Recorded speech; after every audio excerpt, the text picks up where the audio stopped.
La verdad es que, bueno, me lo ha puesto bastante difícil. Ha dicho que iba a ser una mesa polémica y hasta ahora los dos ponentes lo han hecho de manera brillantísima, pero la polémica no está. Estamos esperándote. Estabais esperándome a mí, por lo que se ve. Espero no defraudar, ¿no? Pero bueno, sobre todo sí que mi presentación, empezamos con polémica porque no está todavía, pero la primera parte ya la ha explicado muchísimo, bueno, además con mucho detalle también Antonio. Y aprovecharé mientras que cargan la ponencia, pues también, pues por supuesto, pues para agradecer a Redacción Médica, ¿no? y a la Asociación de Ingeniería Hospitalaria, ¿no? Por el que me hayan invitado a participar en esta charla. Y bueno, si no hay presentación, da igual. Yo empiezo. Da igual. Vamos a empezar un poco, entonces, yo creo que con la polémica, aunque sea sin presentación. Yo creo que aquí de lo que se trata. Ya se ha comentado un poco lo que ha sido la evolución de las profesiones, pero por poner un punto y aparte, ¿no? en todo lo que ha sido la historia de las profesiones y de las titulaciones y demás, tenemos que remontarnos, yo creo que a la parte a Bolonia, ¿no? A lo que supuso realmente Bolonia, y me voy un pelín antes, ¿no? Yo creo que cuando nos incorporamos a la Unión Europea, ¿no? Allá por enero del año 1986, yo creo que fue un poco un cambio de paradigma, y la profesión nuestra viene de, como bien ha dicho Antonio, del año 1850. 1850, que empezó a haber una industria emergente en nuestro país. Empezábamos a tener industria y como empezaba a haber industria, se necesitaban profesionales que fuesen capaces de poner en marcha esa industria, ¿vale? Y a partir de ahí nacieron nuestras profesiones. Por aquellos entonces, nosotros los ingenieros técnicos éramos ingenieros de segunda. Y estaban los ingenieros superiores, que se llamaban, en aquellos entonces sí que eran ingenieros superiores, y además se llamaban así, ahora no, pero por aquellos entonces eran ingenieros de segunda, ingenieros de primera, algunos en química, en electricidad y otros ya posteriormente se fue evolucionando. ¿Qué quiero decir con esto? Que nuestra profesión desde siempre ha tenido que ir evolucionando y luchando, y por no entretenerme mucho, ha pasado por numerosas etapas y se han conseguido muchísimos avances, sobre todo en materia de atribuciones profesionales, de capacidad profesional, precisamente por virtudes que se han comentado hoy aquí. Una muy importante, la versatilidad, y otra también importantísima, la formación continua y permanente a lo largo de la vida. ¿Y qué ha hecho eso? ¿Qué ha sido? ¿Cómo se ha conseguido todos esos avances? Precisamente demostrando. A nosotros nadie, como profesión, a la ingeniería técnica, nunca nadie le ha regalado nada.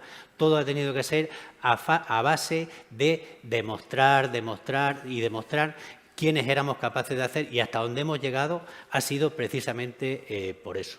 La situación José. que no está en la presentación, no. Pero bueno, que da igual. Ya, esta era la parte polémica que queríamos comentar. Así iré más rápido. Lo que quería comentar en esta charla, ¿no? Yo creo que era la parte importante, era que no hemos sido capaces, sobre todo la función pública, la administración y las universidades y también muchos los corporativismos profesionales, no hemos sido capaces de realmente implementar lo que significaba Bolonia. Y cuando hemos dicho antes de abrirnos a Europa, cuando lo primero de las 4 libertades más importantes que se ponían en marcha con nuestra incorporación a la Unión Europea era precisamente la libre circulación de mercancías, de capitales, de personas y de profesionales y servicios, ¿no? Y se trataba un poco de homogeneizar. Y a raíz de ahí surge Bolonia. ¿Qué significa Bolonia? ¿Qué quiere hacer Bolonia? Precisamente homologar a los diferentes titulados. Aquí en España la situación que teníamos entonces era inédita en cualquier país del mundo. Me refiero en cuanto al acceso a las profesiones de ingeniería y en las titulaciones de ingeniería. Que nadie se lleve error, la ingeniería industrial no existe en ningún país del mundo, ¿vale? En ninguno. La ingeniería técnica industrial tampoco. ¿De acuerdo? Existen ingenieros mecánicos, eléctricos, químicos, electrónicos y demás, pero que nadie se venga a error. En ningún país del mundo, salvo en Sudamérica, se accede a la profesión, a una profesión regulada única y exclusivamente con una titulación académica. Solo en España. Y en otros países, en cuanto a niveles en las profesiones de la ingeniería, tanto a nivel europeo como a nivel mundial, nunca es la titulación académica lo que te limita o lo que te pone ese techo de cristal, como comentaba antes Paco. No, pues para acceder, nunca. ¿Por qué?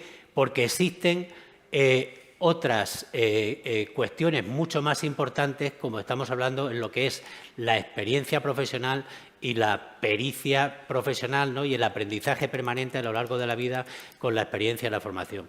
Llegado a este momento, que ahora ya llega la presentación, que ya no sé por dónde voy, pero llegados a este momento me detengo, ya lo voy a pasar rapidísimo. Quería centrarme para... Ahora lo que no funciona es el pasador de diapositivas, pero bueno. ¿Qué he hecho mal? ¿Alguien de mantenimiento? Un ingeniero... Bueno. Vale. Esta es un poco la evolución, bueno, no sé por dónde voy. Aquí veis, por ejemplo, como veis, los modelos de acceso a las profesiones de ingeniería en todo el mundo, unos a través de licencia, con práctica, con examen, con titulación, lo que es la parte de la certificación, sobre todo en los países donde no está regulada y aquí en España que se accede única y exclusivamente. Iba por esta parte prácticamente, pero quería centrarme un poco en lo que, y además ya se ha dicho aquí, en la parte nueva, que tenía que haber sido nueva en este país y que no se hizo, por lo menos en la parte de las ingenierías.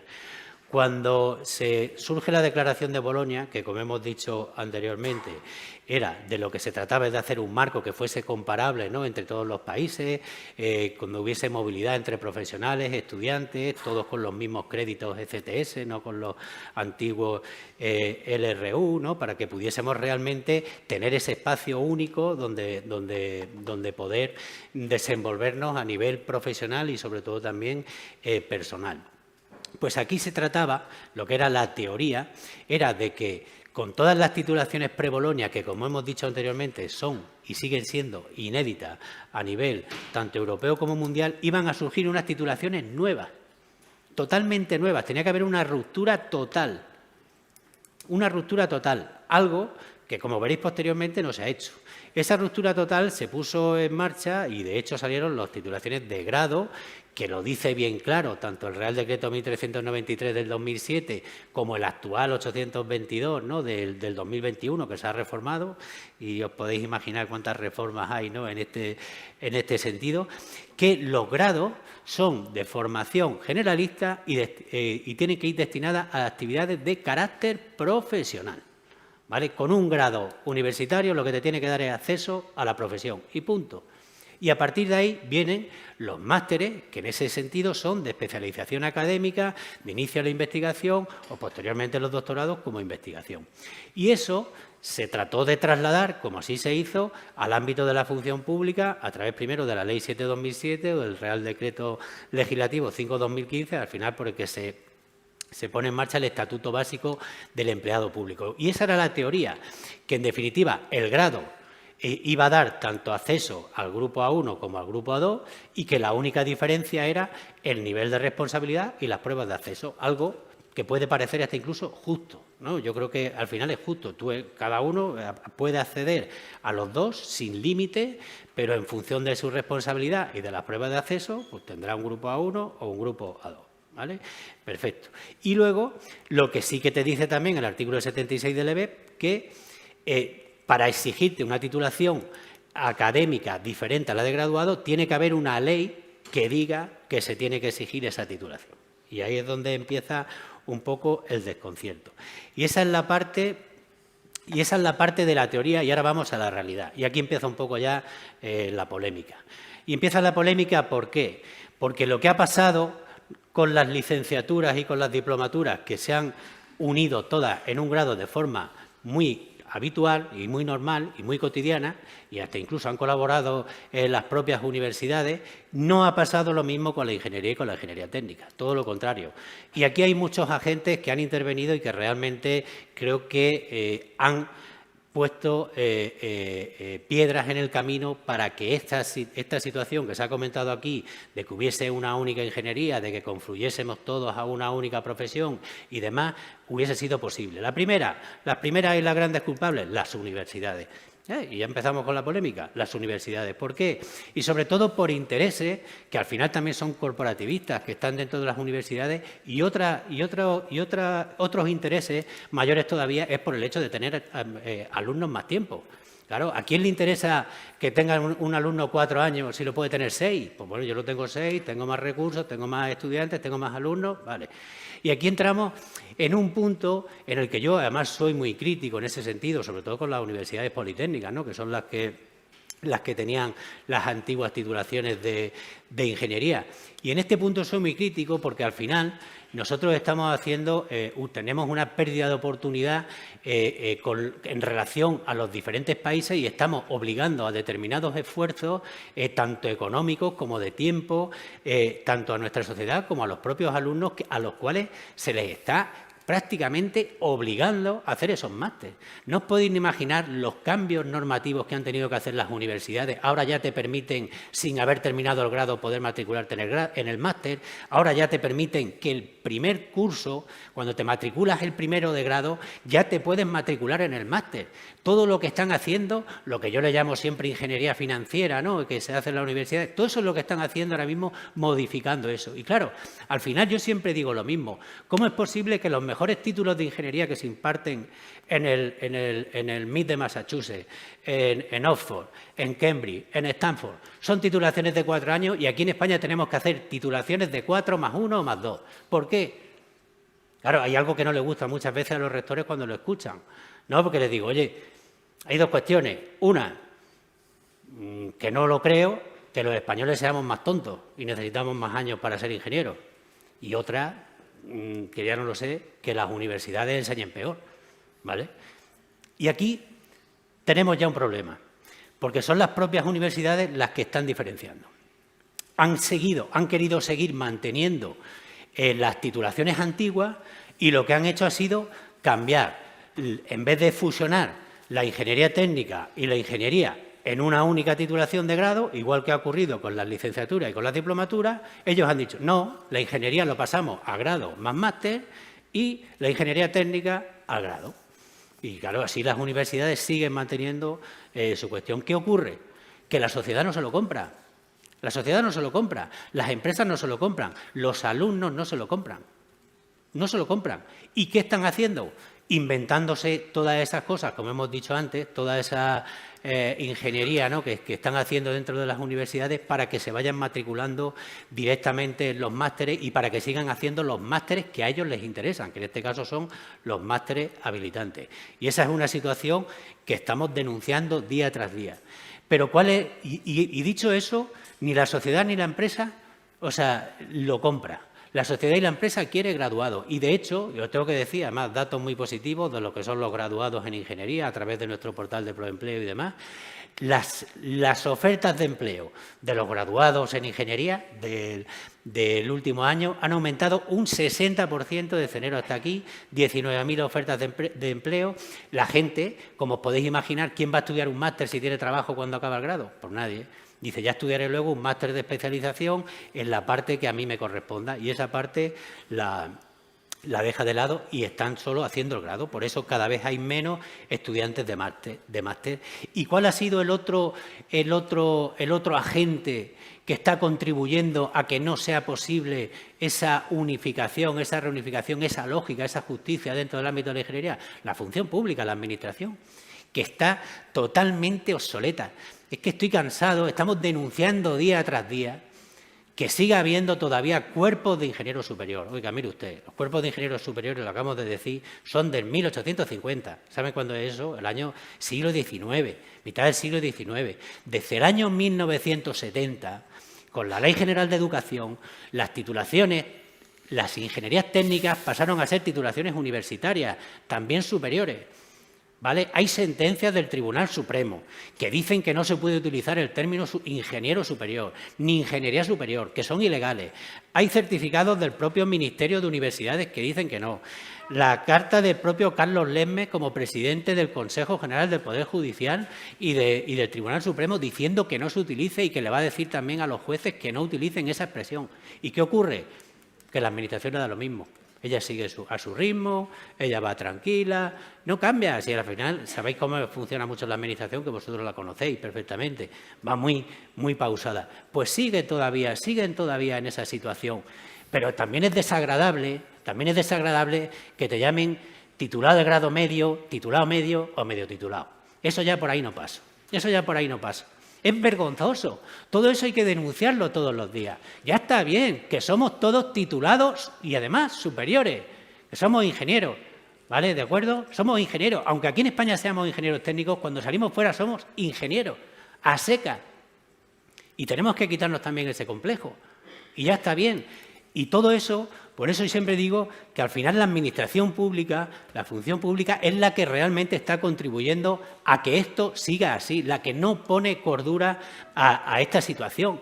Al final te das cuenta, vamos, lo que pone aquí un poco, que la función pública va hacia un lado totalmente diferente hacia donde avanza la sociedad. Una función pública retrógrada, sectaria, involucionista, indolente, inercial, titulosis, o sea, porque al final la titulosis, hay titulitis, no, aquí lo que hay es titulosis, y es enfermizo. ¿Por qué te limitan en base a una titulación académica? ¿Por qué no eres capaz de demostrar, si tú te presentas a una oposición y eres capaz de demostrar con tus conocimientos el que puede ocupar esa plaza? ¿Por qué no te dejan presentarte? Pues no, pues te limitan simplemente porque no tienes un determinado título académico. Lo cual, como podréis ver todos los días en la sociedad, de forma cotidiana, no ocurre. No ocurre, solo ocurre en la función pública. Por eso siempre pienso que al final se está alejando de la sociedad. Cuando hablamos en el ámbito de la función pública, el ingeniero superior, que está además definido así, el cuerpo de ingeniero superior o el cuerpo de técnico medio, te piden la ingeniería de grado más máster habilitante. ¿Qué le piden a un abogado del Estado? ¿Qué le piden a un juez? ¿Qué le piden a un inspector de Hacienda? Que se ha graduado. A un juez le piden que se han graduado. ¿Es menos un juez que un ingeniero o cómo es eso? ¿Es nuestra función menos? ¿Por qué existe esa diferencia en las plazas de unos sitios a otros?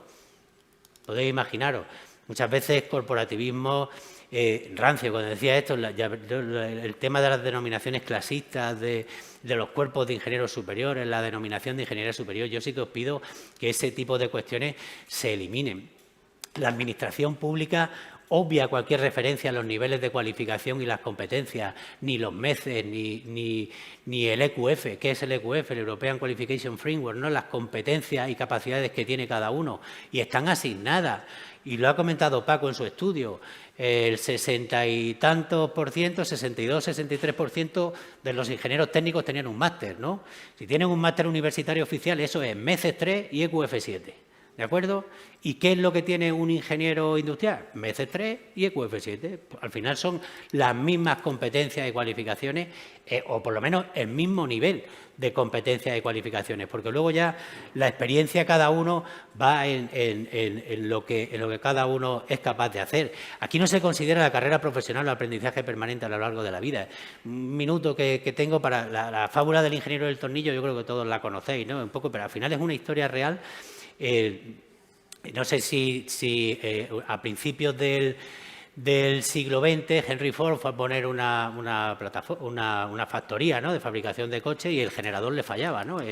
Y no sabían, los mejores ingenieros iban allí y al final tuvo que recurrir a Charles Steiner, ¿no?, que era un ingeniero que se acababa de jubilar, pero era el que lo conocía todo. Entonces, bueno, lo llamó Henry Ford. Charles, oye, por favor, ¿me puede ver a ver dónde está el problema del generador? Porque tengo que poner la fábrica en marcha y no es posible. Y entonces, pues, bueno, pues le dijo, dice, me tenéis que traer una cama, una escalera, un metro y una tiza.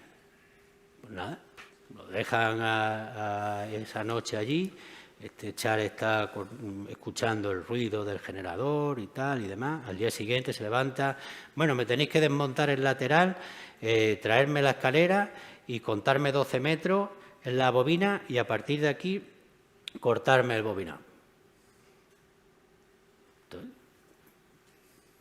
Bueno, y le hizo la marca con la tiza donde tenían que cortar el bobinado y el día siguiente, pues nada, pues resulta que funcionaba de maravilla. Buah, estaba Henry Ford súper contento, dime cuánto te tengo que pagar, mándame la factura. Al día siguiente, $10.000. Henry Ford ve la factura, imaginaros, $10.000, 1930 o por ahí. Y le dijo, lo llamó, dice, oye, ¿no te importaría especificarme, ¿no? La factura, por qué son los $10.000? Pues, ¿no? Total, que le mandó la factura, le dijo, $1 hacer la marca de la tiza, $9.999 saber dónde hacer la marca de la tiza, ¿no? Pues eso vale dinero, eso vale dinero. Y eso es lo que no somos capaces de valorarlo. Y aparte también que se tiene que hacer un mantenimiento continuo a lo largo de la vida, un desarrollo profesional que realmente te haga que se ponga en valor el que alguien está ejerciendo la profesión. He puesto aquí una foto de que, bueno, ¿quién se dejaría operar sin un cirujano, ¿no?, que lleva 20 años sin operar o no se forma en las nuevas técnicas? Aquí en España, como hemos dicho antes, tú tienes el título universitario y tú puedes ejercer la profesión cuando quieras. Nadie te pide nada. Nadie te pide nada. Aunque estés 40 años sin ejercer la profesión, puedes ejercerla al día siguiente. Eso es algo que en otros países tampoco pasa, ¿no? Y al final lo que hemos dicho que sobre todo lo que es la función pública es anticompetitiva, lejos de lo que está en la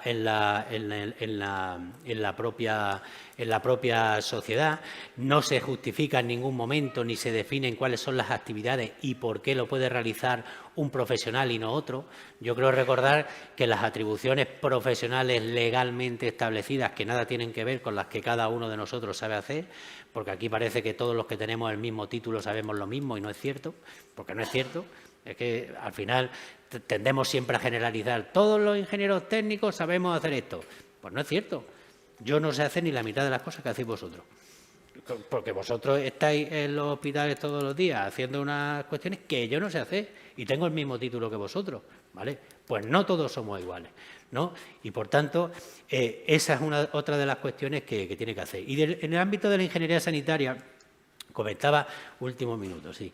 Solo un problema que es lo que nos está pasando y que ahora mismo la verdad es que nos está obligando a todos a abrir muchísimos procedimientos por la cuestión que está ocurriendo con nuestros colegiados y dentro de la propia asociación lo conocen, los problemas que hay, pues tanto Pedro como Javier, que conocen lo que está pasando, sobre todo por el Real Decreto, que al final lo que viene a hacer a homogeneizar, ¿no?, las equivalencias para que pueda haber movilidad entre el personal estatutario por los diferentes servicios de salud. Se crearon estos puestos cuya denominación sigue siendo la misma, ingeniero superior. Y es que ya esa denominación ya empieza a ser casposa. Pero empezamos con lo mismo. ¿Cuáles son las categorías equivalentes? Ingeniero superior, ingeniería industrial, ingeniería de organización, ingeniero superior en telecomunicaciones, perfecto. Pero ¿qué está ocurriendo aquí que al final ya degrada al máximo lo que tanto hemos estado trabajando? Que llegas al cuerpo A2, el de ingeniero técnico, y te lo iguala al del maestro industrial. Y entonces, claro, tú llegas, como ha presentado Antonio antes, llega al decreto de 1971, donde dicen las funciones del ingeniero técnico y del maestro industrial, y te lo pone muy claro. El maestro industrial está a las órdenes del ingeniero técnico. Pues aquí no están las órdenes, aquí está en la misma categoría. Y eso es lo que está pasando. ¿Qué han hecho? Quitar de en medio al ingeniero técnico, ahora todas las plazas a ingeniero superior, como dice aquí. ¿Para qué? Para que estudien el máster, para que no sé qué, para no sé cuánto, y los ingenieros técnicos a las dos. ¿Ya? O sea, para olvidarse, ¿no?, de nosotros, sin tener en cuenta quién realmente ha sido lo que